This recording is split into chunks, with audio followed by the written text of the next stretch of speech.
Allez, un peu de légèreté après cette demi-heure d'infos. Danse, rebondissement dans la célèbre affaire du lapin qui aurait tiré sur un chasseur avec un fusil.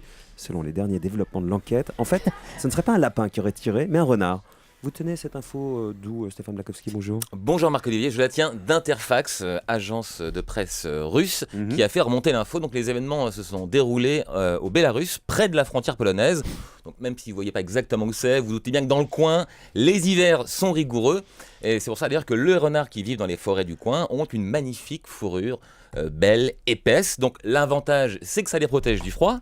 L'inconvénient, c'est que ça attire les chasseurs qui veulent récupérer la fourrure. Alors malheureusement pour les chasseurs, ça vaut le même conseil pour les ours que pour les renards. Avant de vendre la peau, il faut tuer la bestiole. Et donc c'est ce qu'a découvert un chasseur du coin à ses dépens. Il venait de tuer un renard et donc en ramassant la dépouille de la bestiole, aïe, figurez-vous que le renard le mord. Bon, je ne sais pas si vous êtes un spécialiste de la chasse au renard, mais Non. tous les spécialistes de la chasse au renard vous le diront. Quand un renard vous mord, c'est qu'il n'est pas mort. Donc là, du coup, au lieu de tuer le renard pour sa fourrure, le chasseur s'énerve, il a envie de lui faire la peau juste pour se venger. Donc, retour à l'âge des cavernes. Au lieu d'utiliser son fusil normalement, il le saisit par le canon et il décide d'assommer le renard à coups de crosse, comme avec une massue.